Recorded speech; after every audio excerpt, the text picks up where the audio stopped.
Magandang araw mga kababayan. This is Dante Klink ang II, Chairperson of the Commission on Filipinos Overseas. The CFO is the government agency that helps Filipino immigrants prepare for a successful life overseas.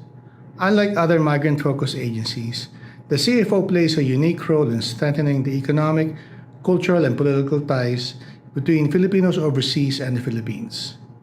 Even before our kababayan leave for foreign lands, CFO equips immigrants with information and helps them easily integrate into their destination countries and prepares them to become successful ambassadors of Filipino culture and excellence. For us at the Commission on Filipinos Overseas, the global Filipino diaspora is an untapped resource beyond remittances, waiting to be unlocked for intellectual, cultural, and national growth. As we strengthen a fabric that connects the global Filipino community through various programs and initiatives, we transform the challenges of brain drain into opportunities of brain gain. The CFO seeks to nurture the strong sense of Filipino community across the globe, while also encouraging them to contribute to the nation's development. We thank Radyo Pilipinas for giving us this platform to the challenges and triumphs of migration and development. We hope that the global Pinoy will be made aware of the programs and services that empower them toward meaningful migration and pave the way to immigrant success. Tandaan kabayan, para sa inyo ito, mabuhay ang bagong Pilipinas.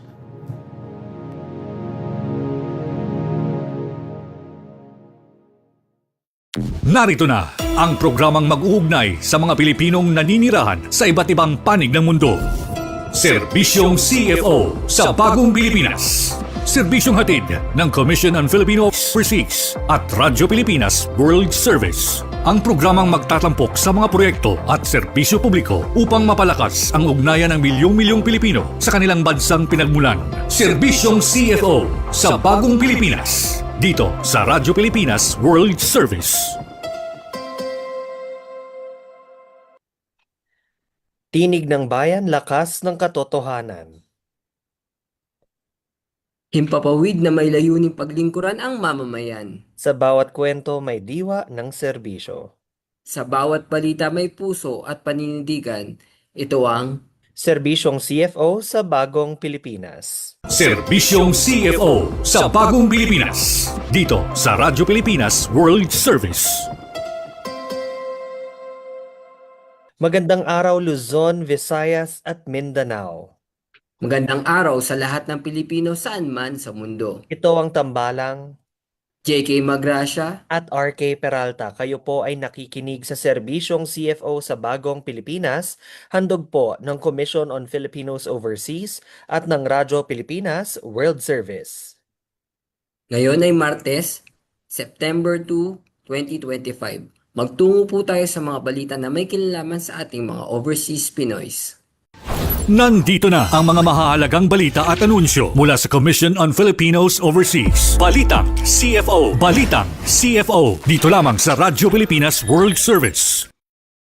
CFO main office now operational in new Pasay location. Go Negosyo pushes migrant empowerment ahead of ASEAN 2026. CFO builds strategic roadmap with multi-stakeholder input. CFO reports 91% of marriage migrants are Filipino women. Nandito na ang mga mahahalagang balita at anunsyo mula sa Commission on Filipinos Overseas. Balitang CFO. Balitang CFO. Dito lamang sa Radyo Pilipinas World Service. This is a follow-up to our report last week regarding the transfer of the Commission on Filipinos Overseas main office. Starting yesterday, September 1, 2025, the CFO has officially ceased operations at the Upper Class Tower in Quezon City and has begun full operations at its new address, the 9th floor Next Gen Tower C4 Road, EDSA Extension, Pasay City. Clients with transactions from this date onward are advised to proceed directly to the Pasay office. The CFO also reminds the public that only those with official transactions will be allowed entry into the premises and a smart casual dress code remains in effect. The Commission says the move is aimed to provide a more comfortable and efficient environment to serve Filipinos overseas and their families. For updates and further information, you may visit the CFO website at www.cfo.gov.ph or follow their official Facebook page at www.facebook.com/cfogovph. In other news, the Go Negosyo founder Joey Concepcion highlighted the need to include overseas Filipinos and their families in the Philippines legacy projects as the country prepares to chair the ASEAN Business Advisory Council in 2026. In an episode of the Chairman's Report hosted by CFO Secretary Dante Click Ang II, Concepcion stressed that OFWs are heroes who sacrifice for their families and the economy. He said that there will be programs to help them turn their skills into entrepreneurship when they return home. Secretary Ang noted that this advocacy complements the CFO's mandate, particularly for permanent and long-term migrants, and raised the possibility of extending Go Negosyo's youth mentorship programs into Philippine schools overseas. Concepcion agreed, saying an entrepreneurial mindset can empower migrants and the youth alike. He added that Go Negosyo will align its programs with ASEAN 2026, focusing on poverty reduction, MSME empowerment, and migrant mentorship as part of the country's legacy projects. On the other hand, the Commission on Filipinos Overseas has begun formulating its strategic roadmap through a multi-stakeholder focus group discussion facilitated by the Center for Research and Communications Foundation Incorporated. The session was held last August 27 at the University of Asia and the Pacific in Pasig City. It brought together representatives from the CFO, the Bureau of Immigration, the Overseas Workers Welfare Administration, the International Organization for Migration, and Kabalikat ng OFW. The discussion aimed to gather perspectives from both government and non-government migrant-serving organizations to strengthen the CFO's programs and initiative for Filipinos overseas. The CFO says input from these partners will help shape a comprehensive roadmap to better serve migrants, their families, and the Filipino diaspora worldwide. Another news update from the Commission on Filipinos Overseas. The Commission on Filipinos Overseas has released data showing that almost all Filipino marriage migrants over the past decade are women. CFO records show that out of nearly 170,000 Filipinos who moved abroad for marriage in the last 10 years, about 91% were women. This means that for every Filipino man who migrates to join a foreign spouse, there are about 11 women doing the same. The report notes that most of these Filipino marriage migrants are wed to foreign nationals, while Filipino men petitioned by foreign women comprise of a much smaller group. The numbers have remained consistent year after year, indicating that this is a distinct feature of the country's international marriage migration. The figures also include Filipinos marrying foreigners as well as former Filipinos who have acquired foreign citizenship or hold dual citizenship. Alamin ang mga serbisyong inihahati ng Commission on Filipinos Ngayong araw, tampok natin si Dr. LV Barroso, isang internationally trained healthcare leader, educator at public health advocate. Siya ang CEO, founder at president ng Fight Against Tuberculosis Among Filipinos Foundation Incorporated na nagbibigay ng malaking ambag sa laban ng ating mga kababayan kontra TB.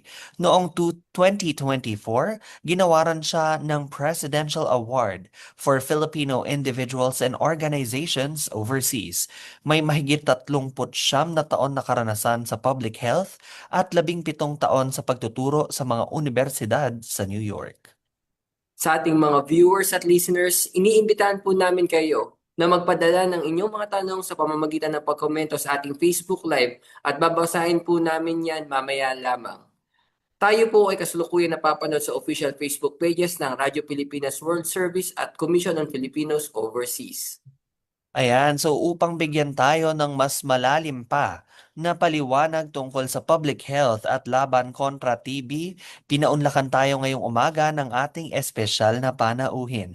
Let us welcome our guest for today, Dr. LV Barroso, multi-awarded public health advocate. Magandang umaga po at welcome po sa serbisyong CFO sa Bagong Pilipinas. Good morning, Doc LV.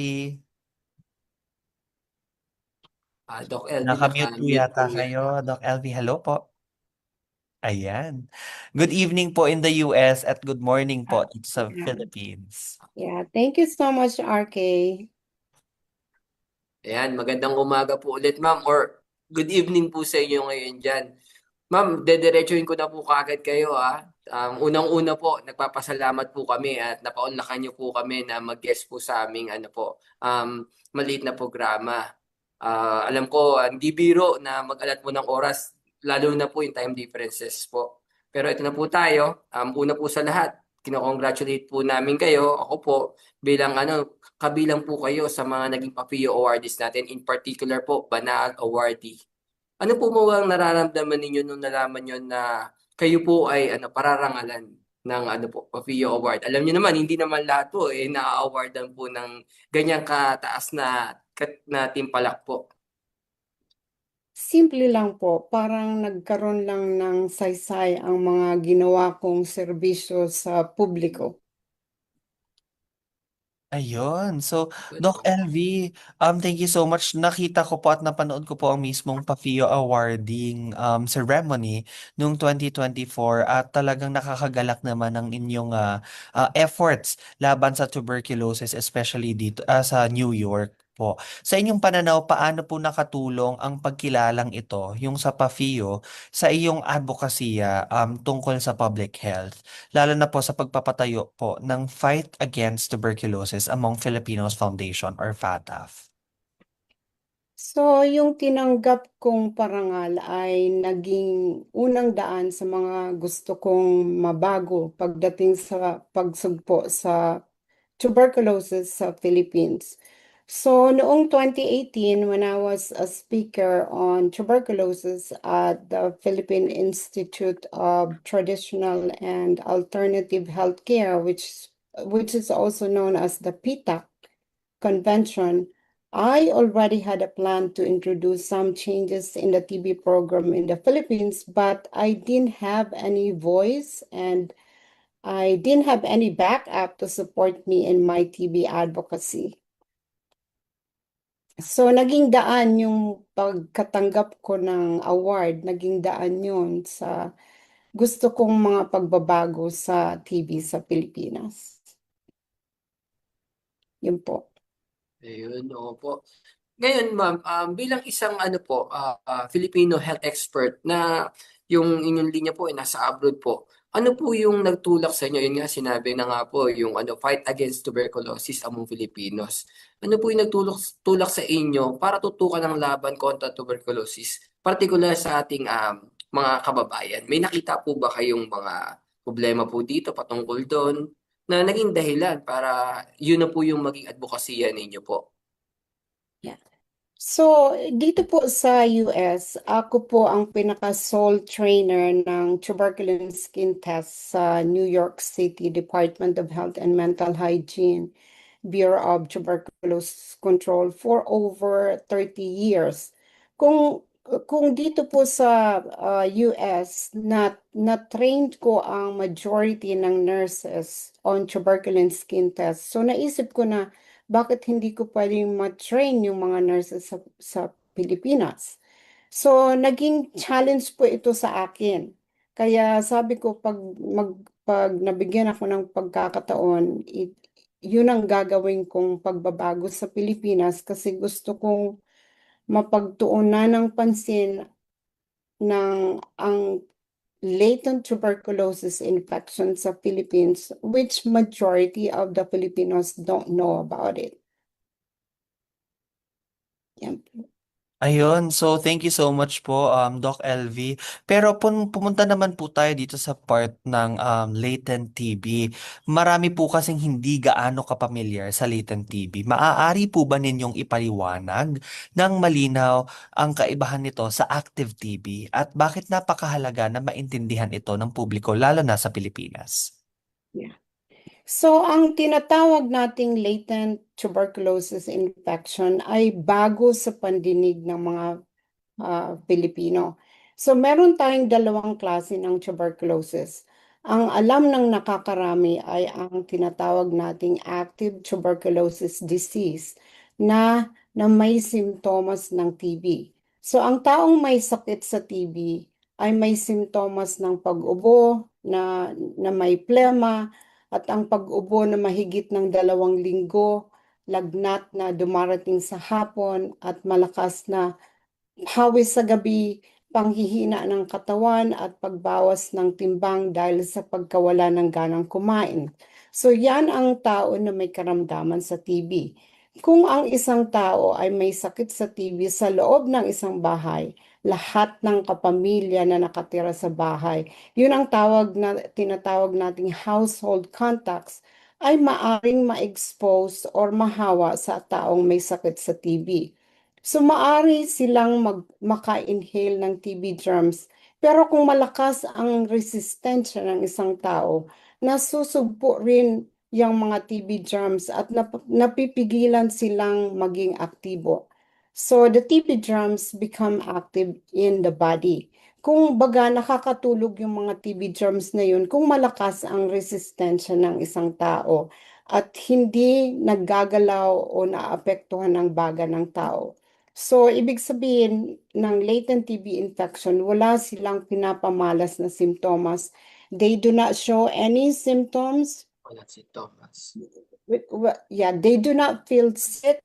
Pero may mga TB germs silang natutulog sa baga. So, yan ang tinatawag nating latent TB infection. So, ibig sabihin, may nalanghap na TB germs ang isang tao, pero natutulog yung mga TB germs na yun sa baga ng tao. Ang makakapagpatunay na may infeksyon sa baga ang isang tao ay ang tinatawag nating test sa balat, which is called the tuberculin skin test. So, a person that has LTBI will have a positive result on the tuberculin skin test. Ang susunod na ginagawa natin kung merong infection sa baga ang tao. So to rule out active TB disease, pinapa-x-ray natin sila. So kung yung tao ay may infeksyon lamang, ang resulta ng tuberculin skin test ay positibo, pero ang resulta ng chest x-ray ay normal. Yan ang makakapagpatunay na meron lang infeksyon yung tao na yon sa baga at hindi ang tinatawag nating active TB disease. Ang taong may active TB disease, positibo ang resulta ng tuberculin skin test, pero abnormal ang resulta ng chest x-ray. So, yan ang diferensya between those two, the active TB disease and the latent tuberculosis infection. Ayun. So, ma'am, base sa sinabi nyo dun sa mode ng mga test po, no po, nabalitaan po namin na kayo po kamakailan lang ay nag-conduct po ng mga testing sa Albay. Ano po ang naging resulta nito at ano po yung masasabi nyo na dapat nating maging tugon base po dun sa resulta ng kinonduct nyo pong TB testing sa may Albay po? Yeah, tama po yan. So, we tested the household contacts of TB cases in Ligao City. So, ibig sabihin po, yung household contacts ay yung mga na-expose na tao sa may sakit sa TB sa loob ng bahay.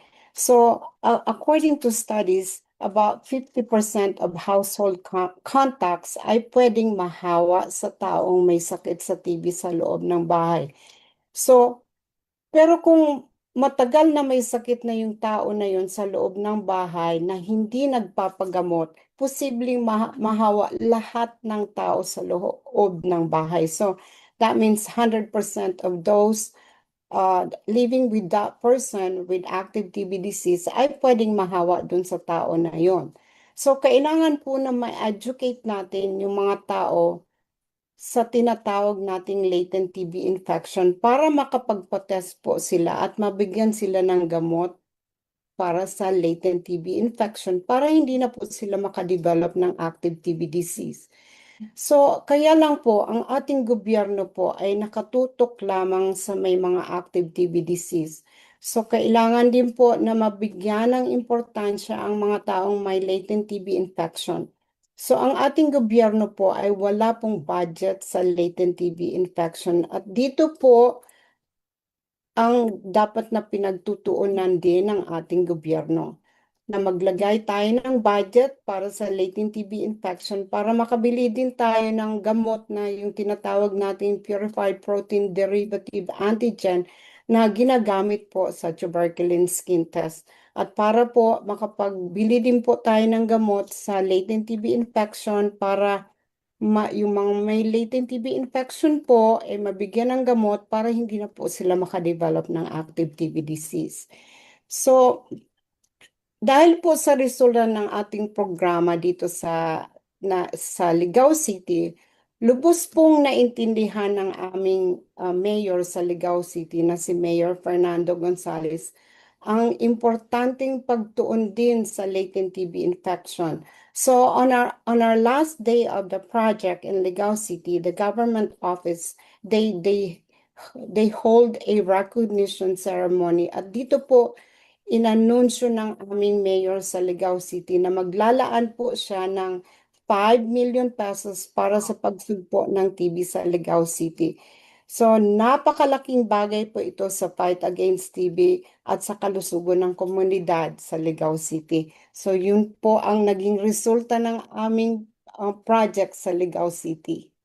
Ma'am, may follow-up lang ako, no? Bali po itong project nyo, yung ginawa nyo palang testing sa Albay, ay ang dala nyo po ay ano po, ang FATF po, no? Ang FATAFF po. Tama po ba nung pagpunta nyo po doon?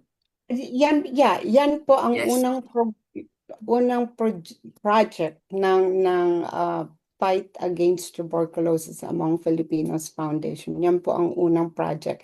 Pero hindi po natatapos dyan kasi sa next year po, next June naman po, meron naman po kaming another project which hindi ko pa po masabi kasi hindi pa po namin madesisyonan kung anong region po ang susunod na gagawa namin ng project ng latent TB infection screening. Ayun, so Doc LV nabanggit kanina yung sa FATF. So napakahalaga po ng organization po na na-establish po ninyo. Paano po ninyo naisakatuparan ang misyon ng inyong organisasyon kahit limitado pa po yung mga funds and resources po natin? May mga Filipinos po ba na tumulong voluntarily? Yan po, etong project po namin sa Ligao City, meron po akong major funder na bumili ng gamot. Dito po sa project na to, yung mga konting mga bagay lang katulad ng pagpakain sa mga tao, yung mga incentive, konti lang po yun. Nakukuha na po namin yun sa mga small donation to the foundation. Pero ang pinakamalaking gastos po ay yung pagbili ng gamot. So, kung nakakakuha naman po kami ng major funder to buy the drugs, the TB drugs, malaking bagay po yun na naisa sa katuparan namin yung mga plano naming latent TB infection. Ayun po, no, ma'am. So, nabanggit nyo nga po yung ano po, yung sa gamot po, no? Sa supply po ba ng gamot natin po, ano po ba yung mga challenges natin tungkol dito? Saan po ba tayo nagsosource dito? Kasi syempre, inaano natin, consider din natin yan. Kami syempre sa Commission on Filipinos Overseas, nagkaano rin tayo, nagtatap din tayo ng mga tulong na the donation. At ito na yung platform din po ba para dito po sana. Saan niyo po ba inaano po yung gamot? Sino-source out? Ano pa po ba yung mga challenges natin dito para malaman din ng ating mga tagapakinig at tagapanood at baka maaaring makatulong din sila sa intention natin na matulungan kayo dun sa challenges tungkol sa gamot po. So, yung TB drugs po sa latent TB infection, meron na po tayong tinatawag ngayon na short regimen. So, ang pinakabago po na gamot is 12 para sa 12 weeks na gamutan lang po yan. So, yung pinakamahusay na gamot sana is yung tinatawag natin na combination ng ionate saka repapentin.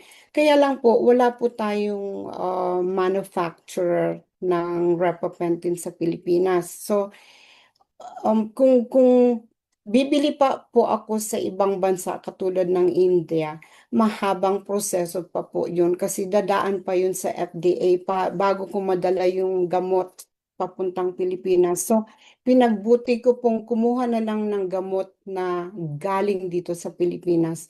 So, meron din po tayong mga gamot na for short course regimen dun sa latent TB infection na makukuha din po dito sa Pilipinas. And na-realize ko po na kailangan i-patronize ko na lang kung ano yung produkto na makukuha ko sa Pilipinas kesa sa ibang bansa.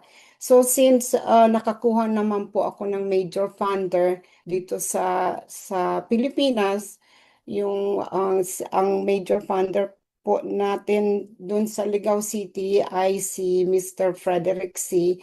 Siya po ang bumili ng gamot na TB drugs for that TB screening in Ligao City. So, kung meron naman po akong makukuhang mga big companies or yung mga may kaya po sa Pilipinas na pwede naman mag-abuloy ng pagbili ng gamot, napakalaking bagay po 'yon. Yeah. Thank you so much, Doc LV. Nabanggit po natin yung help and support ng ating mga Filipino communities at maraming salamat po sa mga Pilipinong tuloy-tuloy po ang pagsuporta sa FATF. Ngayon po na nabanggit po natin to, gaano naman po kahalaga ang local support gaya ng LGU o local health units para sa mga programang tulad ng FATF? So, napakalaki po ang naitulong na suporta ng local government. Kung hindi po sa suporta ng Ligao City government dun sa project na dinala ko po sa Ligao City ay hindi po magiging successful. So, flawless po yung flow ng araw-araw na activities namin dun sa TB screening dahil po preparado po yung Ligao City government saka yung City Health Office po which is the branch of the Department of Health dun po sa Ligao City. So lahat po ng activities namin flawless po. So ang sa akin po without their support I would not think that that project would be successful. Ayun, so laking tulong nga din po, no? Kumbaga, kombinasyon po ng private at saka ng ating local government units. Pero nandiyan na tayo sa usapin po na 'yan. Bukod po sa mga tulong pinansyal, ano po ba yung pwedeng may ambag ng isang ordinaryong tao laban sa sa usapin ng ng TB?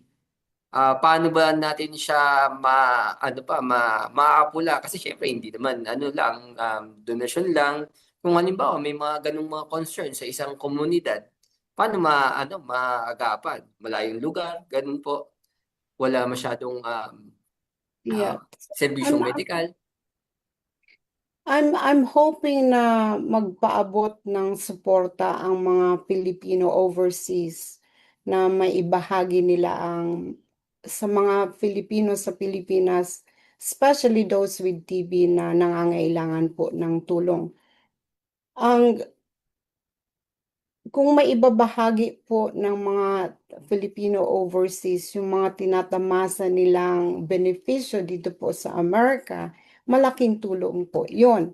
Dahil yung recent report po natin, according to the recent report, 70 Filipinos die every day of TB. So kung hindi po natin malalabanan ang pag-spread ng TB sa Pilipinas, darating po ang araw na lahat ng tao sa Pilipinas ay may magkakaroon na po ng latent TB infection, which can lead to active TB disease kung hindi po sila natitest at hindi sila nabibigyan ng gamot para hindi na sila mag-develop ng active TB disease. So, napakalaking bagay po na kahit konting tulong man lang na maibibigay ng mga Filipino overseas, malaking bagay na po yon na maitutulong nila sa Pilipinas.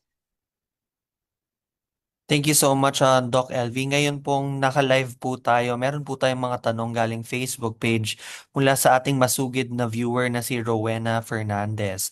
Ang tanong po ay, ano po ang pinakamalaking misconception ng mga kababayan natin tungkol sa tuberculosis? Ah, so, ang pinakamalaking conception? Misconception po. Misconception. Ang pinakamalaking misconception ay hindi naiintindihan ng Pilipino na merong tayong tinatawag na latent TB infection. Kasi naiintindihan lang ng Pilipino yung mga taong may active TB disease na nagsushow na ng symptoms. So hindi nila nalalaman na ah, yung tao na na-expose to those with active TB disease, meron na rin silang TB germs sa baga nila na pwedeng one of these days, kung hindi sila nalalapatan ng gamot, ay pwede rin silang makadevelop ng active TB disease. So, yung mga tao, alam nila na kailangan lang nilang mag-avoid dun sa may mga simptomas ng TB kasi yun ang nakakahawa. So, hindi nila naiintindihan na meron din tayong tinatawag na infection na meron na ring TB germs yung tao na yun, kaya lang hindi pa nagiging aktibo kaya hindi pa nagsushow ng symptoms. Ayun po. So, Mag- isa pa ulit ma'am, may isang tanong pa po. Isa naman to mula kay Binibining Angelo Carillo. Ang katanungan po niya ay, ano ang pinakamahalagang katangian na dapat taglayin ng isang public health advocate na gaya niyo po ma'am upang maging matagumpay sa kanyang advokasya? So ito naman, medyo personal naman po yung tanong niya ma'am. Ano po yung pinakamahalagang katangian na dapat taglayin ng isang yeah. health advocate po? So, ang pinaka maano po is yung kahit na napakaraming degrees ang isang tao. Ako po, napakarami kong degrees. Yung, yung mga degrees ko po na yun, walang saysay po kung wala naman akong naibibigay na tulong. So, uh, kung wala naman pong naibibigay na yung tinatawag natin, if you're not giving back, wala pong saysay yung mga titulo o mga degrees na natatanggap po natin. So, kung yung katulad po ng I'm gonna quote something in the Bible. Ang sabi po ni Jesus kay Peter, Peter, do you love me? Ang sabi po ni Peter, yes, Lord. And then tinanong din po ni Jesus si Peter the second time, Peter, do you love me? Ang sabi po ni Peter, yes, Lord. Ang sagot po ni Jesus, kung if you love me, feed my sheep. So, ibig sabihin po noon, kung mahal po natin si Jesus, kung mahal po natin ang Panginoon, kailangan po mag-ambag tayo ng tulong sa kapwa-tao. Hindi lang in terms of spiritual, but serbisyo po sa kapwa. So, wala pong uh, uh, wala pong kasaysayan ang existensya natin dito sa mundo kung wala man lang po tayong maitutulong sa kapwa-tao. So, importante po yan. Napakaganda po nung sagot ninyo ma'am. Yung pagtulong po sa ating kapwa. Partner? Ayun, so napakagandang talakayan yan, Doc. Bago po tayo magtapos, maaari po bang magbigay po tayo ng mensahe sa ating mga manonood dito sa serbisyong CFO na patuloy na naglilingkod para sa mga Pilipino saan mang panig ng mundo? So, magaan at masaya po sa loob kung nakakatulong po tayo sa kapwa. So, wag po tayong mag-atubili. It does not have to be big. Konting abuloy lang po sa kapwa, sa pamilya, at sa nakakarami ay pagpapalain po tayo ng Panginoon. So, salamat po. Maraming salamat po, Doc LV Barroso, sa pagbabahagi ng inyong oras at kaalaman sa ating programa ngayong araw. Maraming salamat po, Doc, at napakahalaga po talaga ng ginagawa ninyo at ng FATF para sa ating bayan. At syempre, dun sa advokasya natin, lalo-lalo na against TB. Maraming salamat po, Doc. At ngayon po, take na rin namin itong pagkakataon na to na pasalamatan ang ating mga live viewers, ang ating mga listeners sa ating Facebook pages at of course sa Radyo Pilipinas official Facebook page. Maraming salamat po. At salamat din po sa pag-imbita sa atin. At nagdaan na naman ng isang araw ng pagsasahim papawid para sa ating mga kababayan. Sa bawat kwento, bawat impormasyon at bawat serbisyong hatid namin, layunin naming mapalapit ang gobyerno sa bawat Pilipino saan mang panig ng mundo. Tandaan kababayan, basta't balita at serbisyong publiko, CFO, kasama mo saan man sa mundo. hanggang sa muli ito ang Serbisyong CFO sa bagong Pilipinas. Salamat po. Thank you so Doc much, LV, Doc Alvi. thank you. Offline na. Thank you po. Opo. So, there was one question that was so important that I think we did not. Yung question mo na yung